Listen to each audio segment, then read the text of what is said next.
রাজধানীর মহাখালীর ডিএনসিসি হাসপাতালে বেড়েছে হাম আক্রান্ত রোগীর সংখ্যা। দেশের বিভিন্ন প্রান্ত থেকে আক্রান্তদের নিয়ে হাসপাতালটিতে আসছেন স্বজনরা। আর এ নিয়ে জানাতে রাজধানীর মহাখালী থেকে যুক্ত আছেন শাহরিয়ার জামান পুলক। আজ ডিএনসিসি হাসপাতালে নতুন করে কতজন ভর্তি হয়েছে এ বিষয়ে বিস্তারিত জানাবেন।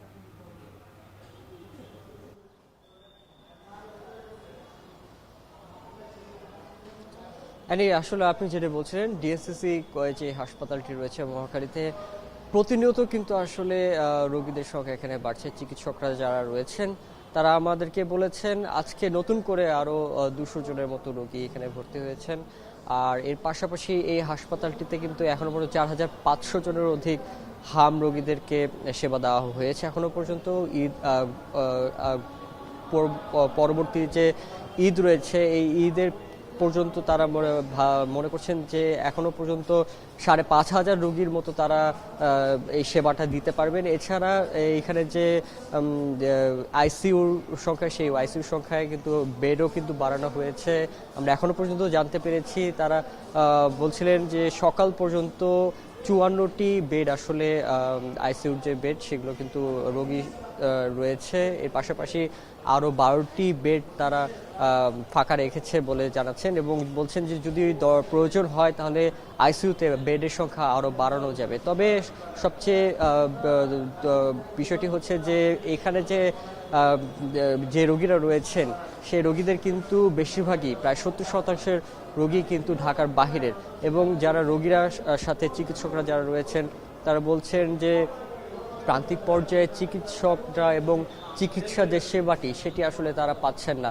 রোগীরা বলছেন তারা জেলা ভিত্তিক যে হাসপাতালগুলো রয়েছে বা উপজেলাগুলোতে সেখানে তারা পৌঁছচ্ছেন, কিন্তু সেখান থেকেই তাদেরকে ডিএনসিসি কোভিড হাসপাতাল কিংবা শিশু হাসপাতালে তাদেরকে রেকমেন্ড করা হচ্ছে। এবং এই যে যাত্রাপথের সময়টি কালক্ষেপণ হচ্ছে সেই সময়টিতে কিন্তু আসলে রোগীরা যারা রয়েছেন শিশুরা তাদের কিন্তু স্বাস্থ্যের অবস্থা আরও বেগতিক হচ্ছে। তারা বলছেন যে বেশিরভাগ শিশুরই আসলে 9 মাসের নিচে হওয়ার কারণে তাদের যে ইমিউন সিস্টেম সেটি কিন্তু অনেক কম থাকে, এবং যেহেতু টিকাদান কর্মসূচি চলমান রয়েছে এখনো পর্যন্ত যে রোগীরা ভর্তি হচ্ছেন তারা কিন্তু টিকাদান কর্মসূচির আগে যারা ইনফেক্টেড হয়েছেন তারা কিন্তু এখনো আসছেন। তবে চিকিৎসকরা ধারণা করছেন যে যেহেতু টিকাদান কর্মসূচিটি লাগাতার চলছে, ভবিষ্যতে কিছুদিন পর আসলে এই যে রোগীদের যে চাপ সেই চাপটি আসলে কমতে পারে।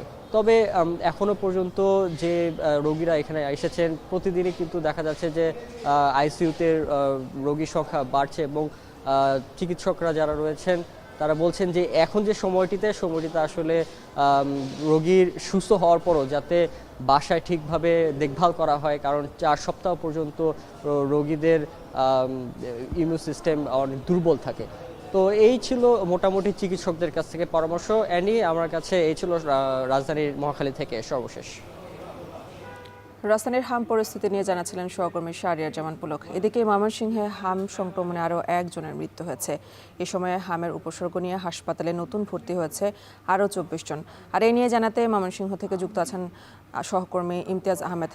ইমতিয়াজ, জানাবেন ময়মনসিংহে আসলে হামের সর্বশেষ যে পরিস্থিতি সে বিষয়ে আমাদেরকে বিস্তারিত জানাবেন।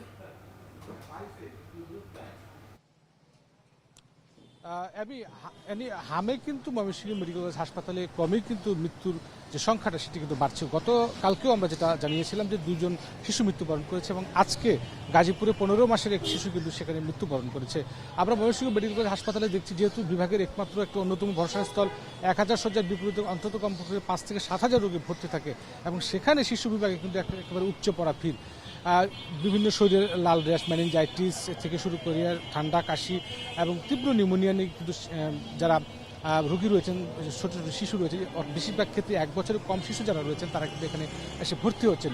বিভাগ তো রয়েছে পার্শ্ববর্তী, আমরা দেখছি যে বিভাগের বাইরের যে জেলাগুলো রয়েছে সেই কিশোরগঞ্জ, টাঙ্গাইল, গাজীপুর থেকে কিন্তু প্রচুর রোগী কিন্তু আসছে, এবং আজকেও কিন্তু একজন মারা গেছে। যেটা বারবারই কিন্তু আমরা বলার চেষ্টা করছি গণমাধ্যম থেকে, যেটা বিশেষজ্ঞরাও বলার চেষ্টা করছেন, ডাক্তাররাও বলছেন হাসপাতালে যে পেডিয়াট্রিক আইসিইউ না থাকায় কিন্তু মৃত্যুর সংখ্যাটা কিন্তু ক্রমেই বৃদ্ধি পাচ্ছে।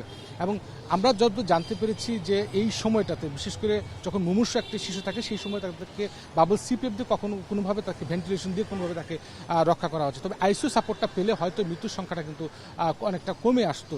তো সেই জায়গা থেকে ময়মনসিংহে কিন্তু ক্রমেই এই মৃত্যুর সংখ্যাটা বাড়ছে। এবং সেই সাথে আমি আরেকটু জানিয়ে দিতে স্বাস্থ্য বিভাগ যেটা আমাদেরকে জানিয়েছেন যে বিভাগের 4টি জেলায় 12,75,000 আরও বেশি কিন্তু 12,93,720 জন শিশুকে কিন্তু টিকাদানের মধ্যে ইতিমধ্যে কিন্তু আনা হয়েছে। তো সব মিলিয়ে বলা যায় যে ময়মনসিংহে এই মুহূর্তে ময়মনসিংহ মেডিকেল কলেজ হাসপাতালে পেডিয়াট্রিক আইসিইউটা যদি স্থাপন করা না যায় তাহলে কিন্তু এই মৃত্যুর সংখ্যাটা আরও বাড়তে পারে বলে চিকিৎসকরা আমাদেরকে জানিয়েছেন। সব মিলিয়ে এই ছিল ময়মনসিংহ থেকে সবশেষ খবর আমার কাছে।